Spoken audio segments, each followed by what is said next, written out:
ਸ਼ਾਮ ਵੇਲੇ ਦੇ ਸਜੇ ਹੋਏ ਦੀਵਾਨਾਂ ਅੰਦਰ ਹਾਜ਼ਰੀ ਭਰਦਿਆਂ ਹੋਇਆਂ ਸੋਦਾਰ ਰਹਿਰਾਜ ਸਾਹਿਬ ਜੀ ਦੇ ਪਾਠ ਸ਼ਰਵਣ ਕੀਤੇ ਹਨ। ਗੁਰੂ ਚਰਨਾਂ ਅੰਦਰ ਜੁੜ ਕਰਕੇ ਅਰਦਾਸ ਬੇਨਤੀ ਜੋਦਰੀ ਕੀਤੀ ਹੈ। ਸਤਿਗੁਰਾਂ ਨੇ ਅਪਾਰ ਰਹਿਮਤ ਕਰਦਿਆਂ ਪਾਵਨ ਪਵਿੱਤਰ ਮੁਖ ਵਾਕ ਬਖਸ਼ਿਸ਼ ਕਰਕੇ ਸਾਨੂੰ ਸਾਰਿਆਂ ਨੂੰ ਨਿਹਾਲ ਕੀਤਾ ਹੈ। ਪਾਵਨ ਸਥਾਨ ਤੇ ਚੱਲ ਰਹੀ ਗੁਰ ਇਤਿਹਾਸ ਦੀ ਲੜੀਵਾਰ ਕਥਾ, ਜਿਸ ਨੂੰ ਸ਼ਰਵਣ ਕਰਨ ਵਾਸਤੇ ਗੁਰੂ ਮਹਾਰਾਜ ਜੀ ਦੇ ਚਰਨਾਂ ਵਿੱਚ ਹਾਜ਼ਰੀਆਂ ਭਰ ਰਹੇ ਹਾਂ। ਆਓ ਵਿਚਾਰਾਂ ਦੀ ਆਰੰਭਤਾ ਤੋਂ ਪਹਿਲਾਂ ਸਤਿਗੁਰਾਂ ਦੇ ਚਰਨੀ ਸੀਸ ਝੁਕਾਉਂਦਿਆਂ ਮਨ ਬਿਰਤੀਆਂ ਨੂੰ ਇਕਾਗਰ ਕਰੀਏ। ਪ੍ਰੇਮ ਸ਼ਰਧਾ ਭਾਵਨਾ ਸਹਿਤ ਗੁਰ ਫਤਿਹ ਦੀ ਸਾਂਝ ਪਾਈਏ। ਕੋਈ ਵੀ ਰਸਨਾ ਗੁਰੂ ਫਤਿਹ ਤੋਂ ਵਾਂਝੀ ਨਾ ਰਵੇ। ਸਾਰੀ ਸੰਗਤ ਕਰੋ ਕਿਰਪਾ ਆਖੋ ਜੀ ਵਾਹਿਗੁਰੂ ਜੀ ਕਾ ਖਾਲਸਾ ਵਾਹਿਗੁਰੂ ਜੀ ਕੀ ਫਤਿਹ।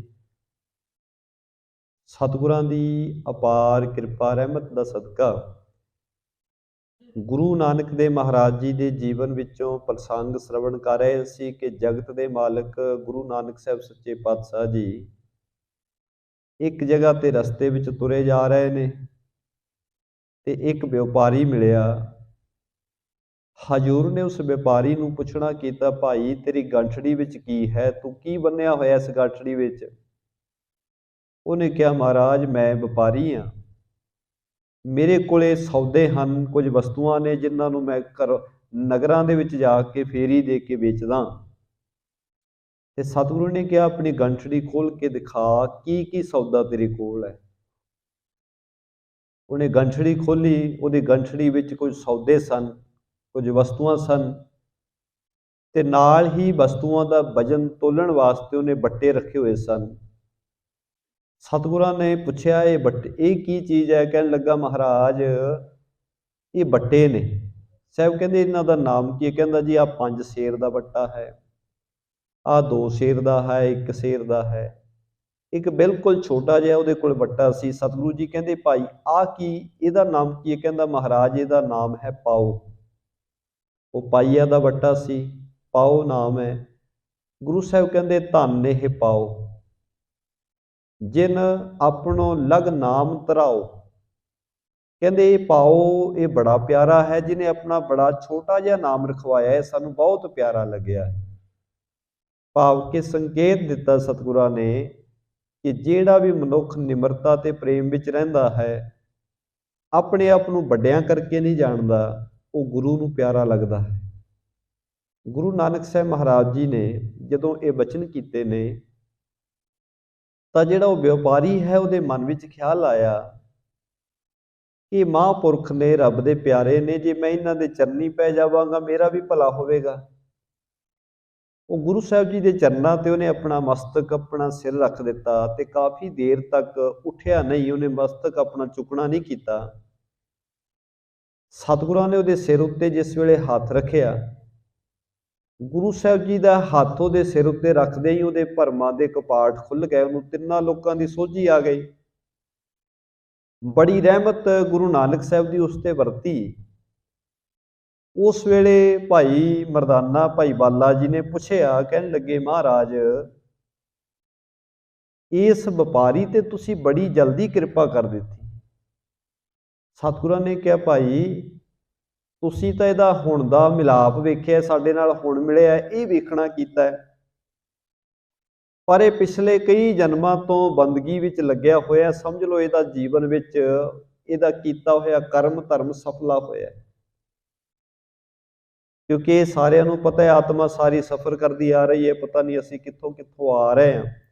ਕਈ ਜਨਮ ਪੈ ਗੀਟ ਪਤੰਗਾ, ਕਈ ਜਨਮ ਕਾ ਜ਼ਮੀਨ ਕਰੂੰਗਾ, ਕਈ ਜਨਮ ਪੰਖੀ ਸਰਪ ਹੋਇਓ, ਕਈ ਜਨਮ ਹੈਵਰ ਬ੍ਰਿਖ ਜੋਇਓ, ਮਿਲ ਜਗਦੀਸ਼ ਮਿਲਣ ਕੀ ਵਰੀਆ, ਚਿਰੰਕਾਲੇ ਦੇਹ ਸੰਜਰੀਆ। ਚਿਰੰਕਾਲਾਂ ਤੋਂ ਬਾਅਦ ਇਹ ਦੇਹ ਮਿਲੀ ਹੈ। ਜੀਵਨ ਤਾਂ ਚੱਲ ਹੀ ਰਿਹਾ ਹੈ ਨਿਰੰਤਰ, ਜਦੋਂ ਤੱਕ ਸਾਨੂੰ ਮੰਜ਼ਿਲ ਨਹੀਂ ਮਿਲ ਜਾਂਦੀ। ਸਤਿਗੁਰਾਂ ਕਿਹਾ, ਇਹਦਾ ਜੀਵਨ ਜਿਹੜਾ ਸੀ, ਪਿਛਲੇ ਜਨਮ ਜਿਹੜੇ ਨੇ ਉਹ ਵੀ ਪੁੰਨ ਕਰਮਾਂ ਵਾਲੇ ਨੇ। ਆਓ ਕਵੀ ਜੀ ਜਿਵੇਂ ਬਿਆਨ ਕਰ ਰਹੇ ਨੇ, ਆਪਾਂ ਪ੍ਰੇਮ ਨਾਲ ਵਿਚਾਰਨਾ ਕਰੀਏ। पूर्व जन्म पुण्य सकेरे, मिल सत संगत कीन कनेरे।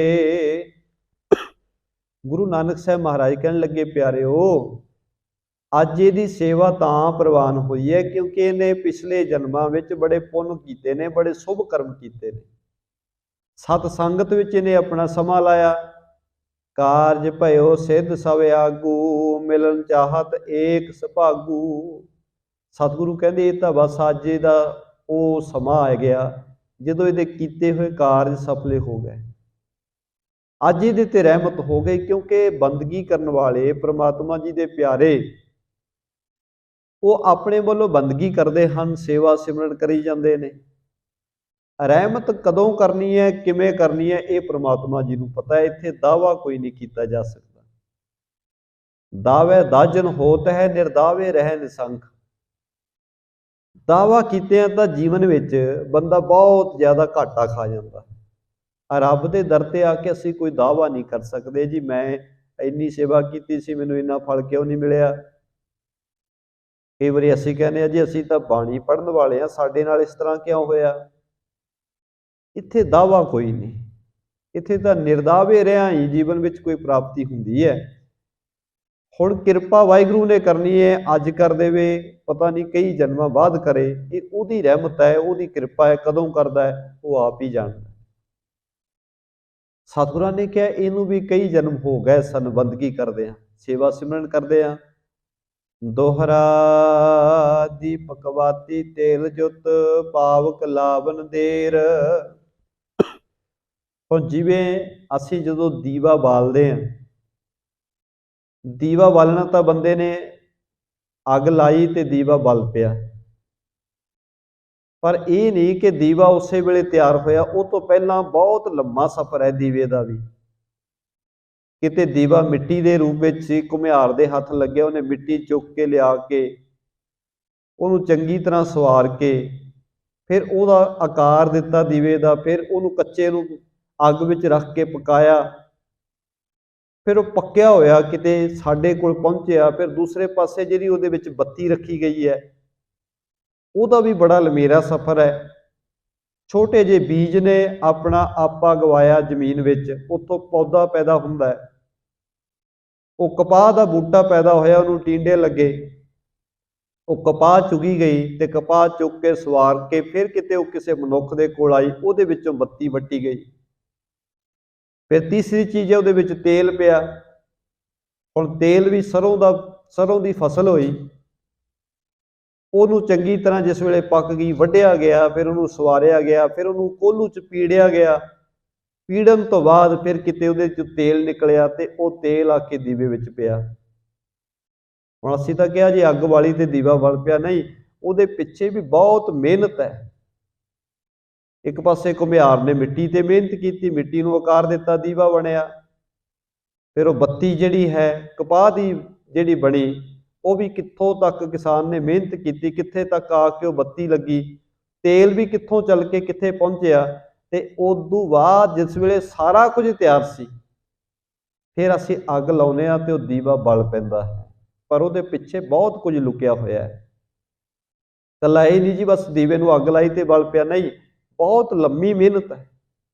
ਗੁਰੂ ਸਾਹਿਬ ਕਹਿੰਦੇ ਇਸ ਤਰ੍ਹਾਂ ਸਮਝ ਲਈਏ, ਇਹਦੇ ਦੀਵਾ ਵੀ ਤਿਆਰ ਸੀ, ਬੱਤੀ ਵੀ ਪਾਈ ਪਈ ਸੀ, ਵਿੱਚ ਤੇਲ ਵੀ ਪਾਇਆ ਹੋਇਆ ਸੀ, ਬਸ ਅੱਗ ਬਾਲਣ ਦੀ ਲੋੜ ਸੀ। ਸਾਰਾ ਕੁਝ ਤਿਆਰ ਸੀ, ਇਹਨੇ ਮਿਹਨਤ ਪਹਿਲਾਂ ਕੀਤੀ ਹੋਈ ਸੀ। ਅਸੀਂ ਹੁਣ ਮਾਲਕ ਦੀ ਕਿਰਪਾ ਨਾਲ ਮਿਲਾਪ ਹੋਇਆ, ਰੱਬ ਨੇ ਰਹਿਮਤ ਕੀਤੀ ਹੈ, ਇਹਦੇ ਜੀਵਨ ਵਿੱਚ ਸਫਲਤਾ ਮਿਲੀ ਹੈ। ਹੋਏ ਰੋਸ਼ਨੀ ਤੁਰਤ ਮਿਲ, ਤਿਉ ਇਸ ਕੋ ਤੂੰ ਹੇਰ। ਸਤਿਗੁਰੂ ਕਹਿੰਦੇ ਪਿਆਰਿਆ ਭਾਈ ਮਰਦਾਨਾ ਜੀ, ਤੁਸੀਂ ਤਾਂ ਇੰਨਾ ਹੀ ਵੇਖਿਆ ਕਿ ਸਮਝ ਲਓ ਜਿਵੇਂ ਦੀਵੇ ਨੂੰ ਅੱਗ ਬਾਲ ਕੇ ਜਗਦਾ ਅਸੀਂ ਵੇਖ ਲਈਏ। ਅਸੀਂ ਕਹਿੰਦੇ ਹਾਂ ਹੁਣੇ ਅਸੀਂ ਦੀਵਾ ਬਾਲਿਆ ਤੇ ਜਗ ਪਿਆ, ਪਰ ਉਹ ਪਿਛਲੀ ਮਿਹਨਤ ਨੂੰ ਝੁਠਲਾਇਆ ਨਹੀਂ ਜਾ ਸਕਦਾ। ਪਿਛਲੀ ਮਿਹਨਤ ਜਿਹੜੀ ਹੈ 3 ਚੀਜ਼ਾਂ ਦੀ, ਉਹ ਬੜੇ ਲੰਮੇ ਸਮੇਂ ਤੋਂ ਚੱਲੀ ਆ ਰਹੀ ਸੀ, ਤਾਂ ਕਿਤੇ ਆ ਕੇ ਦੀਵਾ ਬਲਿਆ। ਗੁਰੂ ਸਾਹਿਬ ਕਹਿੰਦੇ ਇਸੇ ਤਰ੍ਹਾਂ ਹੀ ਇਸ ਵਪਾਰੀ ਨਾਲ ਹੋਇਆ। ਚੌਪਈ ਸੁਣਤ ਜੁਗਤ ਹਿਰਦੇ ਹਰ ਖਾਨੇ, ਪੁਨੇ ਕਥਾ ਸੁਣ ਹੀ ਦੇ ਕਾਨੇ। ਕਵੀ ਜੀ ਕਹਿੰਦੇ ਇਸ ਤਰ੍ਹਾਂ ਗੁਰੂ ਸਾਹਿਬ ਕੋਲੋਂ ਬਚਨ ਸੁਣ ਕੇ ਭਾਈ ਮਰਦਾਨਾ ਬਾਲਾ ਜੀ ਬੜੇ ਆਨੰਦਿਤ ਹੋਏ ਕਿ ਸੱਚਮੁੱਚ ਜੋ ਅਸੀਂ ਵੇਖਿਆ ਕਿ ਹੁਣੇ ਹੀ ਤਾਂ ਇਹਨੇ ਗੁਰੂ ਮਹਾਰਾਜ ਦੇ ਚਰਨੀ ਨਮਸਕਾਰ ਕੀਤੀ ਤੇ ਹੁਣੇ ਇਹਦੇ ਤੇ ਕਿਰਪਾ ਵੀ ਹੋ ਗਈ, ਪਰ ਇਹ ਨਹੀਂ ਸੀ ਪਤਾ ਕਿ ਕਿੰਨਾ ਚਿਰ ਹੋ ਗਿਆ ਇਹਨੂੰ ਬੰਦਗੀ ਕਰਦਿਆਂ, ਸੇਵਾ ਕਰਦਿਆਂ, ਤਾਂ ਕਿਤੇ ਜਾ ਕੇ ਜੀਵਨ ਵਿੱਚ ਹੀ ਮੁਕਾਮ ਮਿਲਿਆ ਹੈ। ਗਮਨ ਕੀਨ ਪੁਨ ਗੁਣ ਹੈ ਖਾਨੀ, ਆਏ ਤਵੇ ਉਜਾਰ ਮਹਾਨੀ। ਗੁਰੂ ਨਾਨਕ ਸਾਹਿਬ ਮਹਾਰਾਜ ਜੀ ਇਸ ਵਪਾਰੀ ਦਾ ਭਲਾ ਕਰਕੇ ਫਿਰ ਅੱਗੇ ਚੱਲ ਪਏ ਹਨ। ਤੁਰਦਿਆਂ ਤੁਰਦਿਆਂ ਇੱਕ ਬਹੁਤ ਵੱਡਾ ਉਜਾੜ ਆ ਗਿਆ, ਬੀਆਵਾਨ ਜੰਗਲ ਹੈ, ਉਜਾੜ ਹੀ ਪਿਆ ਚਾਰੇ ਪਾਸੇ। ਕਿਤੇ ਕੋਸਲੋ ਗ੍ਰਾਮ ਨ ਆਇਓ, ਨੈ ਮਾਨੁਖ ਤਨ ਕਹੂੰ ਦਿਸਾਇਓ। ਕਈ ਕੋਹਾਂ ਤੱਕ ਹੀ ਉਜਾੜ ਪਿਆ ਹੈ, ਬਿਲਕੁਲ ਬੇਆਬਾਦ ਹੈ। ਕੋਈ ਨਗਰ, ਕੋਈ ਪਿੰਡ, ਕੋਈ ਮਨੁੱਖ ਇੱਥੇ ਕਿਤੇ ਦਿਖਾਈ ਨਹੀਂ ਦਿੱਤਾ, ਬਿਲਕੁਲ ਬੇਆਬਾਦ ਤੇ ਉਜਾੜ ਜਗ੍ਹਾ ਹੀ ਹੈ। ਅਵਲੋਕਤ ਬੋਲਿਓ ਮਰਦਾਨਾ, ਸ੍ਰੀ ਪ੍ਰਭ ਇਹ ਉਦਿਆਨ ਮਹਾਨਾ। ਭਾਈ ਮਰਦਾਨਾ ਜੀ ਨੇ ਜਦੋਂ ਵੇਖਿਆ ਇਸ ਉਜਾੜ ਨੂੰ, ਬਹੁਤ ਭਿਆਨਕ ਉਜਾੜ ਵੇਖ ਕੇ ਕਹਿਣ ਲੱਗਾ, ਹੇ ਪ੍ਰਭੂ ਜੀ, ਇਹ ਜੰਗਲ ਬਹੁਤ ਵੱਡਾ, ਇਹਨੂੰ ਵੇਖ ਕੇ ਤਾਂ ਡਰ ਆ ਰਿਹਾ ਹੈ। ਕਿਉਂਕਿ ਜਿਹੜੀ ਜੰਗਲ ਦੀ ਚੁੱਪ ਹੈ ਉਹ ਵੀ ਬੰਦੇ ਨੂੰ ਬਹੁਤ ਡਰਾਉਂਦੀ ਹੈ। ਬਿਲਕੁਲ ਚੁੱਪ ਹੋਣਾ, ਇਕੱਲੇ ਪੰਛੀਆਂ ਦੀਆਂ ਆਵਾਜ਼ਾਂ ਸੁਣਨੀਆਂ, ਜਾਨਵਰਾਂ ਦੀਆਂ ਆਵਾਜ਼ਾਂ ਸੁਣਨੀਆਂ, ਉਹ ਇੱਕ ਆਨੰਦ ਵੀ ਉਹਦਾ ਵੱਖਰਾ ਹੈ, ਪਰ ਉਹਦੇ ਵਿੱਚੋਂ ਡਰ ਵੀ ਆਉਂਦਾ ਹੈ। ਹੁਣ ਗੁਰੂ ਨਾਨਕ ਸਾਹਿਬ ਮਹਾਰਾਜ ਜੀ ਨੂੰ ਭਾਈ ਮਰਦਾਨਾ ਜੀ ਕਹਿੰਦੇ ਨੇ, ਕਹਿੰਦੇ ਮਹਾਰਾਜ ਇਹ ਬੜਾ ਭਿਆਨਕ ਜੰਗਲ ਹੈ, ਇਹਨੂੰ ਵੇਖ ਕੇ ਤਾਂ ਡਰ ਆ ਰਿਹਾ ਹੈ। ਜਿਸ ਕੋ ਦੇਖ ਮਹਾ ਪੈ ਆਵੈ, ਨੈ ਮਾਨੁਖ ਤਨ ਕਹੂੰ ਦਿਸਾਵੈ। ਕਿਤੇ ਕੋਈ ਬੰਦਾ ਦਿਖਿਆ ਹੀ ਨਹੀਂ ਸਾਨੂੰ, ਕਿਸੇ ਪ੍ਰਾਣੀ ਦੇ ਦਰਸ਼ਨ ਨਹੀਂ ਹੋਏ, ਚਾਰੇ ਪਾਸੇ ਕੇਵਲ ਜੰਗਲ ਦਿਖਾਈ ਦੇ ਰਿਹਾ ਹੈ।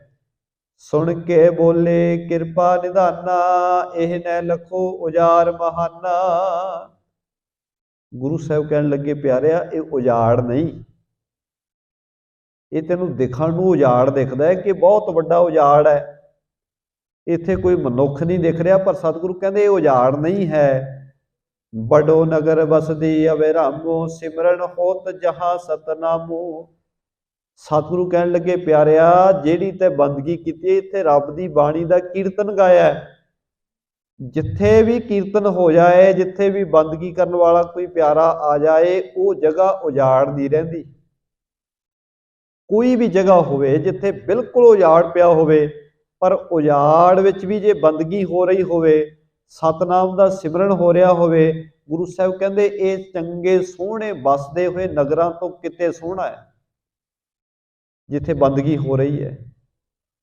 ਕਿਉਂਕਿ ਕਿਸੇ ਫਕੀਰ ਦੇ ਮੈਂ ਗਾਥਾ ਪੜ੍ਹ ਰਿਹਾ ਸੀ, ਉਹ ਕਹਿੰਦੇ ਉਹਨੂੰ ਕਿਸੇ ਨੇ ਪੁੱਛਿਆ, ਰਸਤੇ ਵਿੱਚ ਉਹ ਫਕੀਰ ਬੈਠਾ ਸੀ, ਜਦੋਂ ਵੀ ਉਹਨੂੰ ਕਿਸੇ ਨੇ ਪੁੱਛਣਾ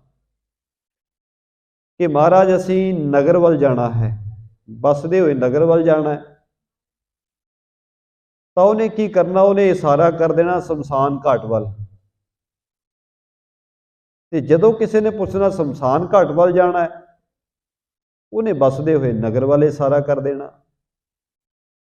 ਲੋਕਾਂ ਨੇ ਜਾ ਕੇ ਵੇਖਣਾ ਕਿ ਮੈਂ ਪੁੱਛਿਆ ਤਾਂ ਨਗਰ ਸੀ, ਪਰ ਇਹ ਤਾਂ ਸ਼ਮਸ਼ਾਨ ਘਾਟ ਆ ਗਿਆ।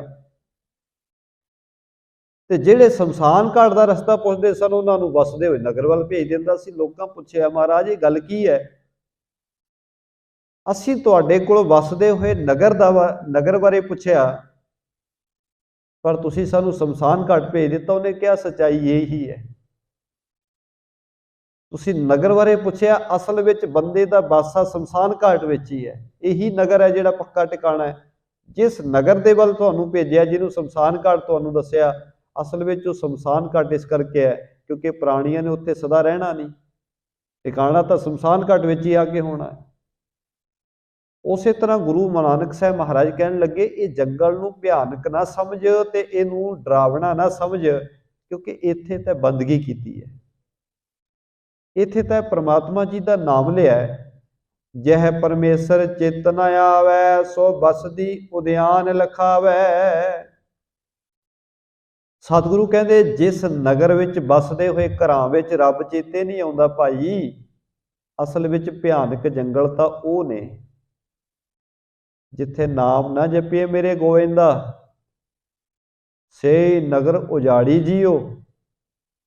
सतगुरु कहते जिथे परमात्मा जी का नाम नहीं ना जपिया जाता वो नगर उजाड़ है। ते भगतां दे जीवन विचों पुछिए, भगत जी कहते ने, कहते जेह कर साधना सेविए हर की पूजा नाहे, ते घर मर हड़ सारखे भूत वसे तिस माहे। जिथे रब की पूजा नहीं, परमात्मा की बंदगी नहीं जिस घर विच, सतगुरु कहते भाई ते घर मर हड़ सारखे, वो की ने शमशान घाट ने, वो घर नहीं है जिथे बंदगी नहीं हुंदी। वो शमशान घाट ही है, चाहे उत्थे जिउंदे जागदे मनुखी वसते ने। गुरु साहब कहते उत्थे बंदे भी नहीं रहिंदे, उत्थे रहिंदे ही भूत ने। वो भूतां दा ही घर है जिथे बंदगी नहीं हुंदी। माड़ियां वृत्तियां वाले मनुखी वसते ने जिथे, वो बंदे ही भूत बन जाते हैं। इस करके गुरु साहब कहते भाई जिथे जह परमेश्वर चित ना आवै, सो बसदी उद्यान लखावै। जिथे परमात्मा जी का नाम नहीं चेते आया किसी मनुख नूं भाई, वो बसदी हुई नगरी भी उजाड़ ही है, वो उद्यान ही है। हरख न होवै तहां गदाए, जहां न कब हो प्रभु गुण गाए। सतगुरु कहते जिस नगर विच परमात्मा जी की बंदगी नहीं हुंदी, परमात्मा के गुण नहीं गाए जाते, उत्थे कदे भी खुशियां ते खेड़े नहीं हो सकते, क्योंकि उजाड़ हुंदा है। उजाड़ दे विचों ही भै आउंदा है, डर भी बंदे नूं उजाड़ विचों ही लगदा है। हुण जिथे बंदगी नहीं, सेवा सिमरन नहीं, वो घर भी उजाड़ बने पे ने, नगर भी उजाड़ बने पे ने, क्योंकि उत्थे झगड़े ने, कल कलेस ने, उत्थे खुशियां खेड़े खंभ ला के उड़ चुके ने। क्यों? क्योंकि मालक जी के घर का प्रेम नहीं उत्थे हैगा। दोहरा सिद्ध साध जोगी जति, तपी चहत सब नाम। गुरु साहब कहते सिद्ध साध जोगी जति तपी सारे परमात्मा जी के नाम नाल प्रेम करते ने। जग के स्वाद विसार कै त्याग गए निज धाम।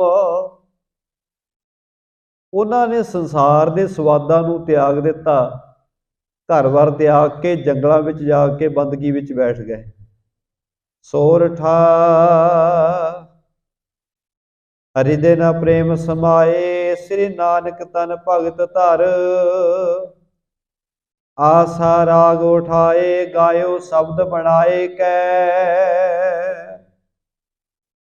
धन गुरु नानक साहब सच्चे पातशाह महाराज जियां ने, जिन्हां दा शरीर भगती का रूप है, सतगुरां ने आसा राग विच इत्थे फिर इस जंगल विच शब्द का गायन किया है। आसा घर चौथा महला पहला, एक ओंकार सतगुर प्रसाद। देवत्या दर्शन कहताए, दुख भूख तीरथ किए। जोगी जते जुगत में रहते, कर कर भगवे भेख भये। सतगुरु कहते प्यारिओ, परमात्मा की बंदगी, परमात्मा जी के प्रेम विच रब के दर्शन करने वास्ते देवतिया ने दुखा ते भुखा सहारियां, तीर्थ स्थानां दे यात्रा करते रहे। जिहड़े जोगी सन, जति सन, उन्होंने योग ते जत के नियमां अनुसार अपना जीवन बतीत किया। गेरुए रंग के कपड़े पा के साधु बन के संसार नूं त्याग के तुर पए, इस करके किते मालिक परमात्मा जी के दर्शन कर सकीए। ताव कारण साहिबा रंग रते, तेरे नाम अनेका रूप अनंता। कह न जाही तेरे गुण केते रहाओ। ताव कारण साहिबा रंग रते, हे साहिब जी, हे परमात्मा जी, तुहाडे प्रेम की खातर ये जिहड़े लोक ने तेरे प्रेम के रंग विच रंगे गए। हुण तेरे नाम बेअंत हन, तेरे रूप स्वरूप बेअंत हन, तेरे गुणां का कोई अंत नहीं। सारे जिन्ने भी तेरे प्रेम करने वाले ने, कोई वखरा कोई नाम जप रहा है तेरा, कोई नाम जप रहा है, कोई तेरे किस रूप नूं ध्या रहा है, कोई तेरे किस रूप नूं ध्या रहा है। हे वाहिगुरु जी, कह न जाई तेरे गुण केते, तेरे गुणा का कोई अंत ही नहीं। बंदा किन्ने को गुण गा लेगा, परमात्मा दी सिफतां का कोई अंत नहीं। हाँ, बंदे दी सिफतां का अंत है।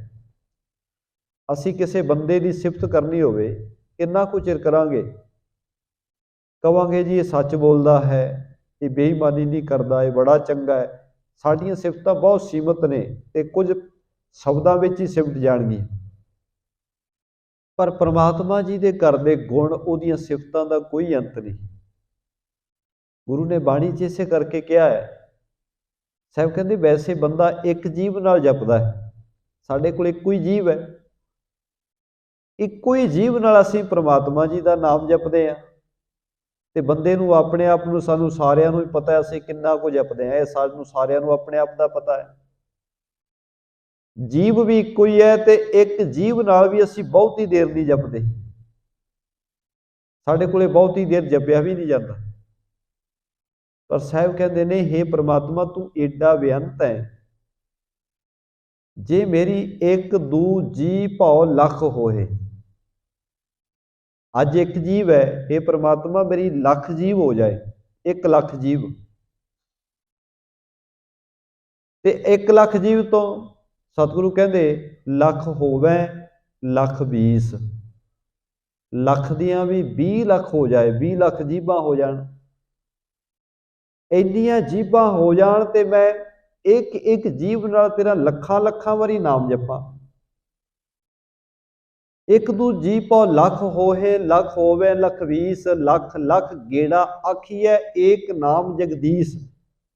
हे वाहिगुरु 20 लाख जीबां हो जान, इन्नियां जीबां नाल लख लख वारी तेरा नाम जपां, तां भी मालका तेरे गुणां दा अंत नहीं मैं पा सकदा।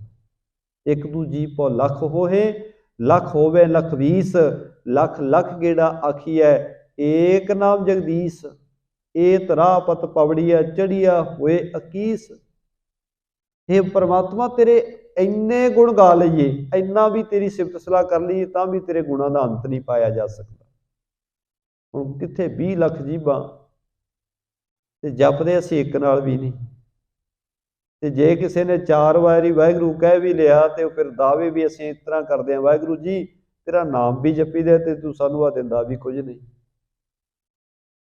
ਤੇ ਗੁਰੂ ਸਾਹਿਬ ਜੀ ਕਿੱਥੇ ਦੀ ਗੱਲ ਕਰ ਰਹੇ ਨੇ, ਕਿਸ ਮੁਕਾਮ ਦੀ ਗੱਲ ਕਰ ਰਹੇ ਨੇ। ਇੱਥੇ ਵੀ ਸਾਹਿਬ ਕਹਿੰਦੇ ਨੇ ਤੇਰੇ ਨਾਮ ਅਨੇਕਾ ਰੂਪ ਅਨੰਤਾ, ਕਹਿ ਨਾ ਜਾਹੀ ਤੇਰੇ ਗੁਣ ਕੇਤੇ।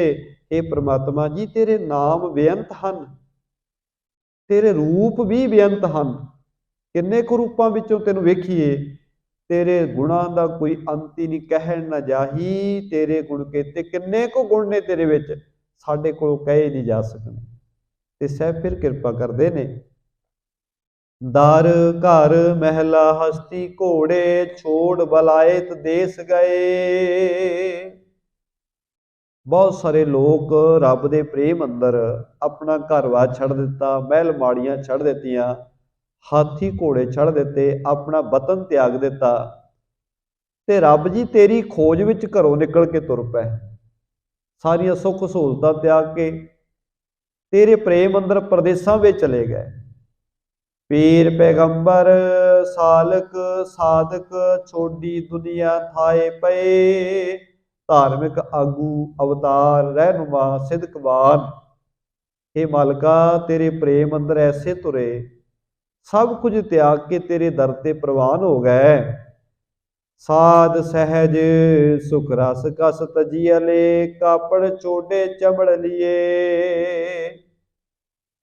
हे वाहिगुरु जी बहुत लोगों ने अपने सुख स्वाद छड्डे, आराम छड्डिया, खुशी छड्ड दित्ती, नियामतां त्याग दित्तियां, वस्त्र उतार दिते ते जानवरां दे चमड़े दीयां खल्लां अपने शरीर ते पा लईआं, इस करके कि किते तेरे दर्शन हो जाण, किते तेरे प्रेम विच सारे जुड़ सकीए। दुखिए दर्दवंत दर तेरै, ना मरते दरवेश भये।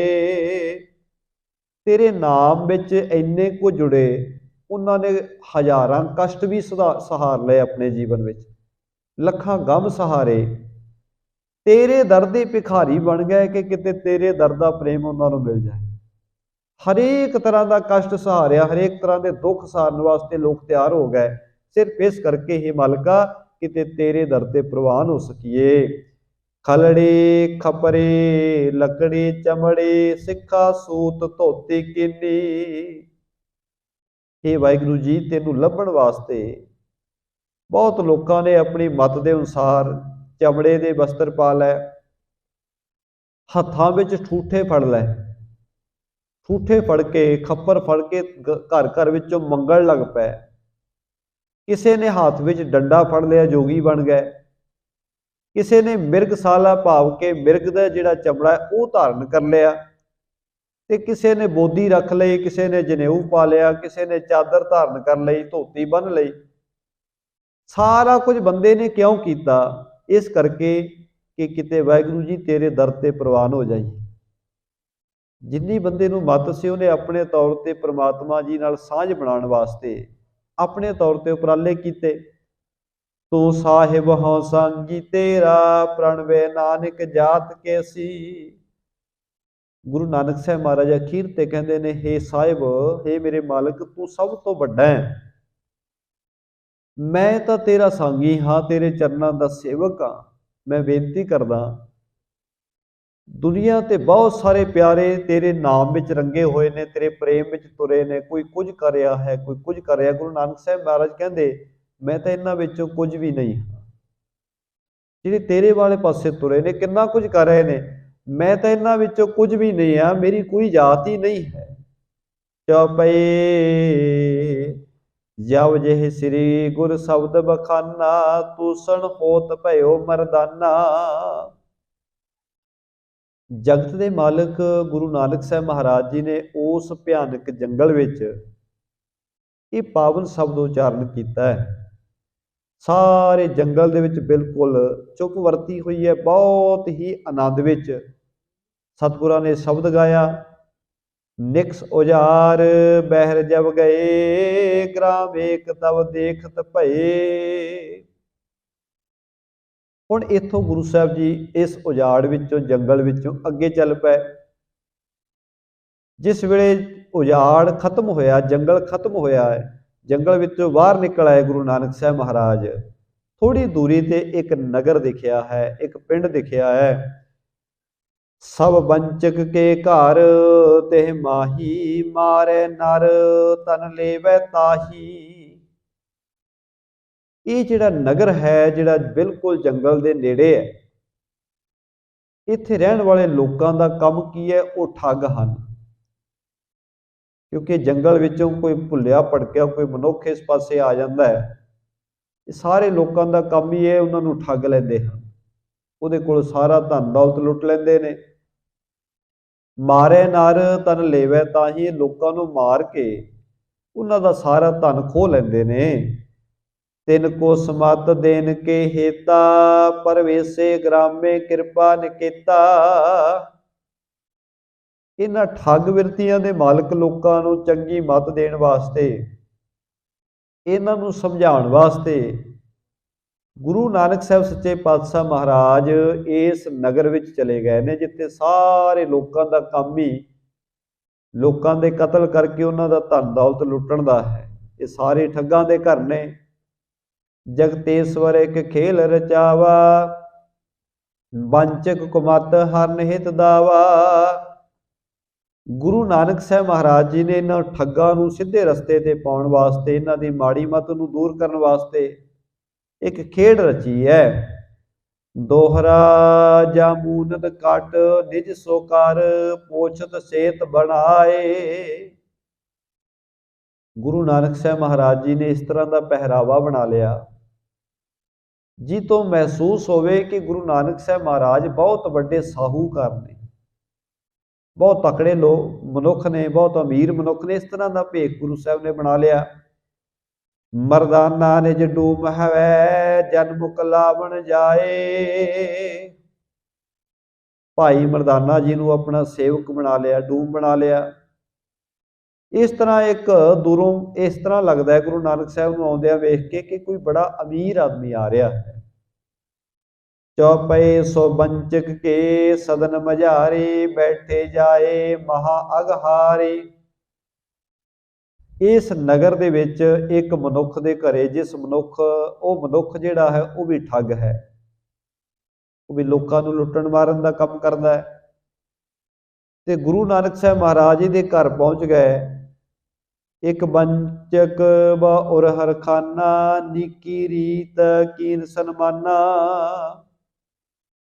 ਹੁਣ ਜਿਹੜੇ ਠੱਗ ਹੁੰਦੇ ਨੇ ਉਹਨਾਂ ਦੀ ਬੋਲੀ ਬੜੀ ਮਿੱਠੀ ਹੁੰਦੀ ਹੈ, ਕਿਉਂਕਿ ਇੱਕ ਡਾਕੂ ਹੁੰਦੇ ਨੇ, ਇੱਕ ਠੱਗ ਹੁੰਦੇ ਨੇ।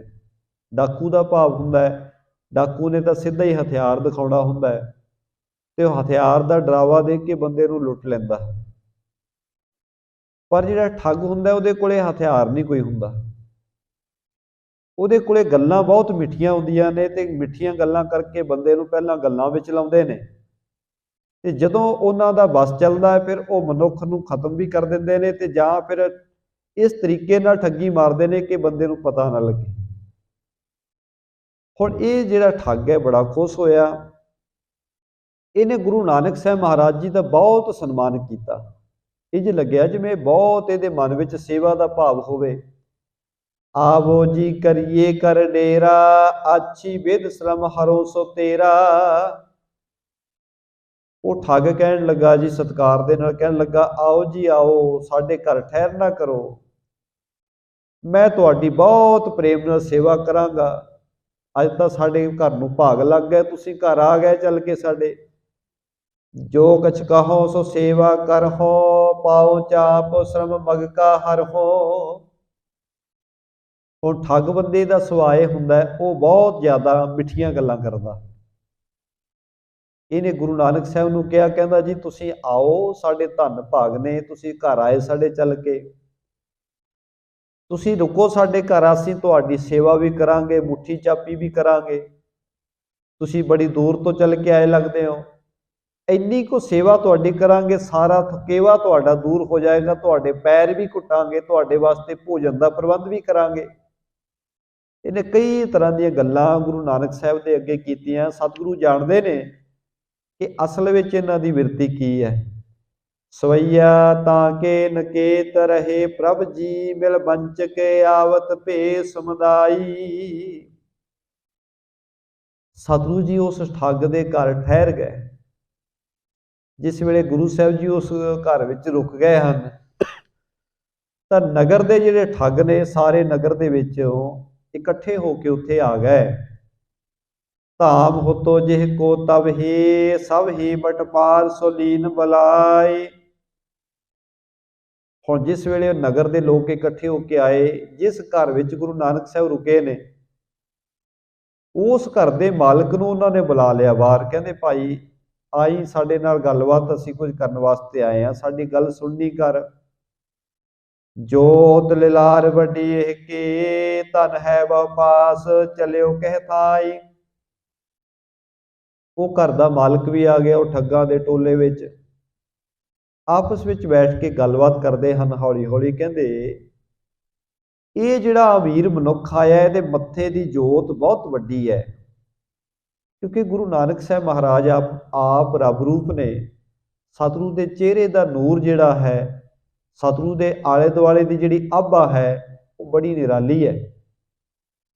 ਕਿਉਂਕਿ ਜਿਹੜਾ ਵੀ ਮਨੁੱਖ ਪਰਮਾਤਮਾ ਜੀ ਦੇ ਨਾਮ ਨਾਲ ਜੁੜਿਆ ਹੋਵੇਗਾ, ਬੰਦਗੀ ਨਾਲ ਜੁੜਿਆ ਹੋਵੇਗਾ, ਉਹਦੇ ਚਿਹਰੇ ਦੇ ਉੱਤੇ ਖੁਸ਼ੀ ਰਹੇਗੀ, ਖੇੜਾ ਰਹੇਗਾ, ਕੋਈ ਚਿੰਤਾ ਨਹੀਂ ਹੋਏਗੀ, ਉਹਦੇ ਅੰਦਰ ਟਿਕਾਅ ਹੋਏਗਾ। ਤੇ ਗੁਰੂ ਨਾਨਕ ਸਾਹਿਬ ਮਹਾਰਾਜ ਤਾਂ ਆਪ ਰੱਬ ਰੂਪ ਨੇ, ਹਿਰਦਾ ਟਿਕਿਆ ਹੋਇਆ ਹੈ, ਇਸ ਕਰਕੇ ਚਿਹਰੇ ਤੋਂ ਮਹਿਸੂਸ ਹੁੰਦਾ ਹੈ ਬੜਾ ਅਮੀਰ ਮਨੁੱਖ ਹੈ, ਇਹਨੂੰ ਕੋਈ ਚਿੰਤਾ ਨਹੀਂ। ਉਹਨਾਂ ਠੱਗਾਂ ਨੇ ਆਪਣੇ ਤਜਰਬੇ ਮੁਤਾਬਕ ਕਿਹਾ, ਕਹਿੰਦੇ ਇਸ ਮਨੁੱਖ ਦੇ ਮੱਥੇ ਦੀ ਆਭਾ ਬੜੀ ਵੱਡੀ ਹੈ, ਇਹਦੇ ਕੋਲੇ ਧਨ ਬੇਅੰਤ ਹੋਵੇਗਾ, ਇਹ ਜਾ ਕਿੱਧਰ ਨੂੰ ਰਿਹਾ ਹੈ, ਇਸ ਤਰ੍ਹਾਂ ਪਤਾ ਕਰੋ। ਲੇਹੋ ਸਵੈ ਨਾ ਦੁਰਾਵਰ ਸੋ, ਹਮ ਭੋਰ ਭਈ ਤਨ ਲੇਹੇ ਬਟਾਈ।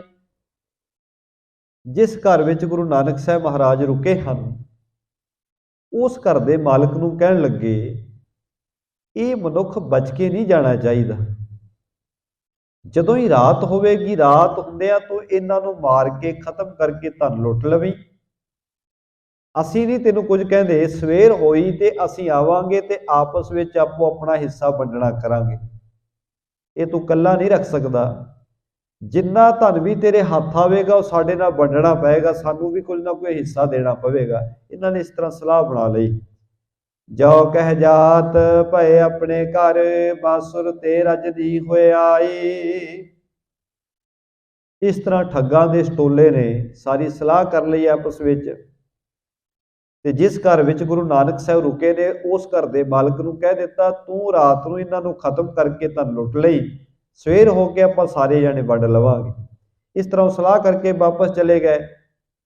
ਹੁਣ ਦਿਨ ਤੋਂ ਰਾਤ ਹੋ ਗਈ, ਰਾਤ ਦਾ ਸਮਾਂ ਹੋ ਗਿਆ। ਖਾਏ ਹਾਰ ਕੋ ਸੋਏ ਰਹੇ ਸਭ, ਕਾਹੂ ਨਾ ਜਾਗਣ ਕੀ ਸੁਧ ਪਾਈ। ਹੁਣ ਇਹਨੇ ਭੋਜਨ ਕੀਤਾ, ਇਸ ਠੱਗ ਦੇ ਪਰਿਵਾਰ ਨੇ ਵੀ ਭੋਜਨ ਛਕਿਆ, ਗੁਰੂ ਸਾਹਿਬ ਹੋਰਾਂ ਨੇ ਵੀ ਛਕਿਆ। ਅੱਜ ਗੁਰੂ ਸਾਹਿਬ ਨੇ ਐਸੀ ਕਲਾ ਵਰਤਾਈ, ਹੁਣ ਇਹਨਾਂ ਨੇ ਗੁਰੂ ਸਾਹਿਬ ਜੀ ਨੂੰ ਠੱਗਣਾ ਸੀ। ਰਾਤ ਨੂੰ ਗੁਰੂ ਸਾਹਿਬ ਨੂੰ ਮਾਰਨ ਦੀਆਂ ਸਕੀਮਾਂ ਬਣਾਈਆਂ ਸਨ, ਪਰ ਇਹਨਾਂ ਦੇ ਉੱਤੇ ਐਸੇ ਹੀ ਨੀਂਦ ਦਾ ਪ੍ਰਭਾਵ ਪਿਆ। ਇਹਨਾਂ ਸੋਚਿਆ ਕਿ ਅੱਧੀ ਕੋ ਰਾਤ ਨੂੰ ਸਾਰਾ ਕਾਰਜ ਆਰੰਭ ਕਰਾਂਗੇ, ਪਰ ਇਹਨਾਂ ਨੂੰ ਜਾਗਣ ਦੀ ਸੋਝੀ ਨਾ ਰਹੀ। ਬਿਲਕੁਲ ਨੀਂਦ ਨੇ ਇਹਨਾਂ ਨੂੰ ਦਬ ਲਿਆ। ਪ੍ਰੇਰੇ ਪ੍ਰਭ ਕੇ ਰਹੇ ਬਸ ਨੀਂਦ ਕੇ, ਸੈਣ ਕਰੇ ਕਾ ਰੈਣ ਬਤਾਈ। ਐਸੀ ਪ੍ਰਮਾਤਮਾ ਦੀ ਖੇਡ ਹੋਈ, ਇਹ ਬਿਲਕੁਲ ਸੁੱਤੇ ਪੈ ਰਹਿ ਗਏ। ਇਹਨਾਂ ਨੂੰ ਯਾਦ ਹੀ ਨਾ ਰਿਹਾ ਕਿ ਅਸੀਂ ਤਾਂ ਜਿਹੜੇ ਮਨੁੱਖ ਸਾਡੇ ਘਰ ਵਿੱਚ ਆਏ ਨੇ ਉਹਨਾਂ ਨੂੰ ਮਾਰਨਾ ਤੇ ਲੁੱਟਣਾ ਹੈ। ਸਾਰੀ ਰਾਤ ਬਿਲਕੁਲ ਨੀਂਦ ਵਿੱਚ ਇਹਨਾਂ ਦੀ ਸੁੱਤਿਆਂ ਬਤੀਤ ਹੋ ਗਈ।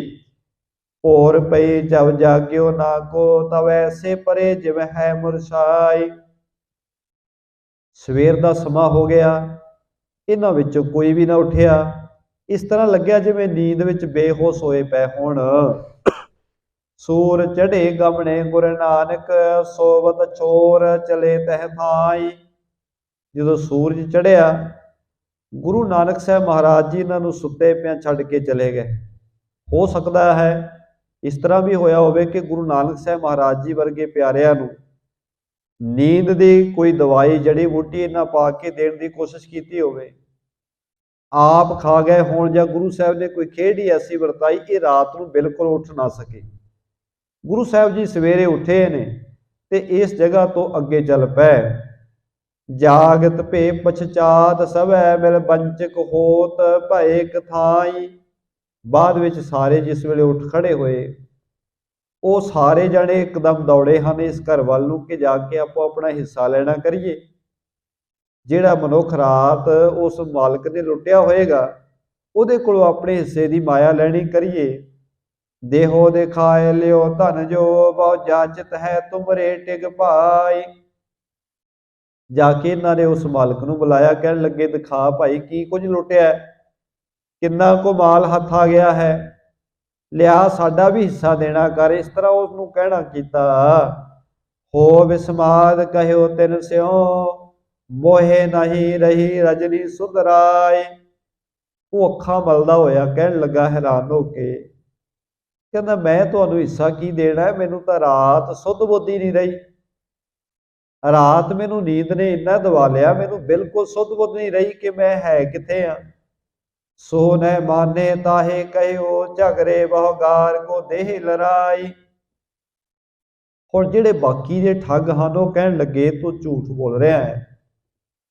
ਉਹਨੂੰ ਗਾਲਾਂ ਦੇਣ ਲੱਗ ਪਏ ਹਨ, ਝਗੜਾ ਕਰਨ ਲੱਗ ਪਏ ਨੇ।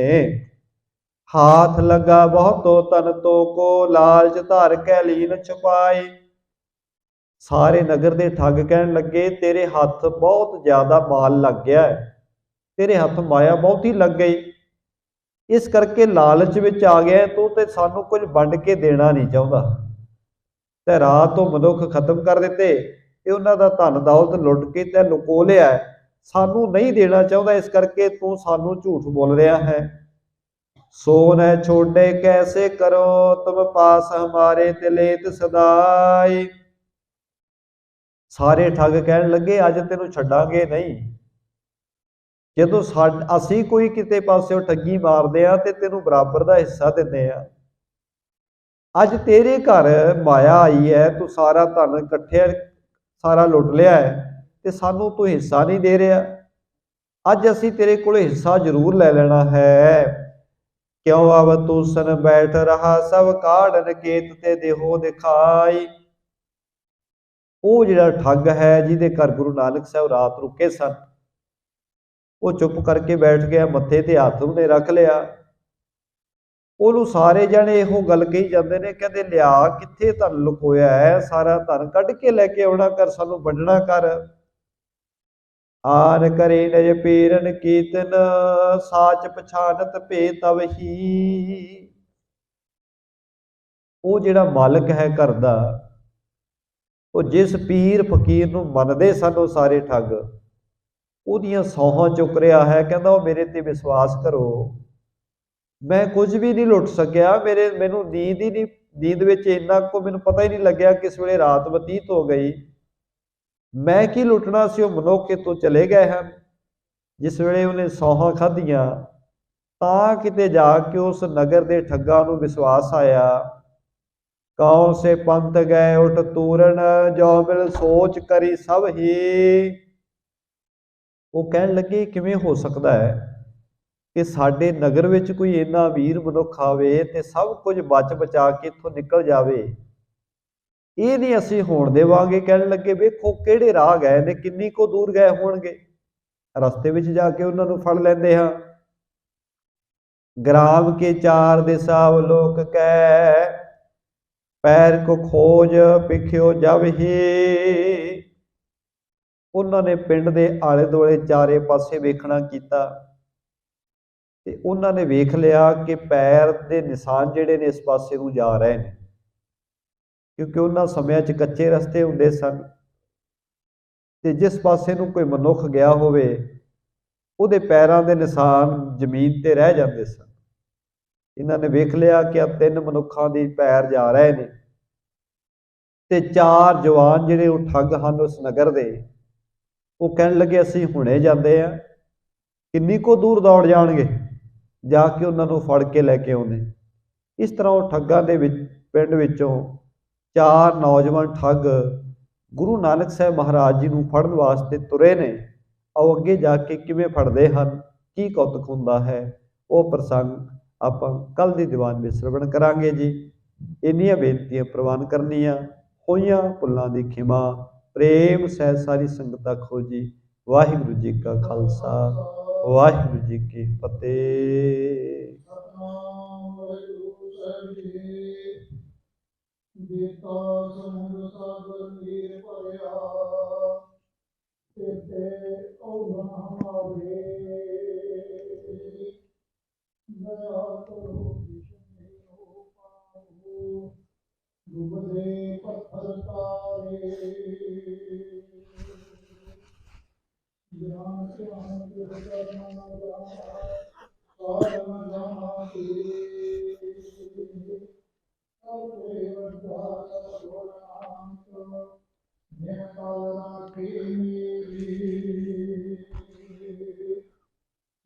ਸੱਚਾ ਪਾਤਸ਼ਾਹ ਸਿਰ ਸਾਹਾਂ ਦਾ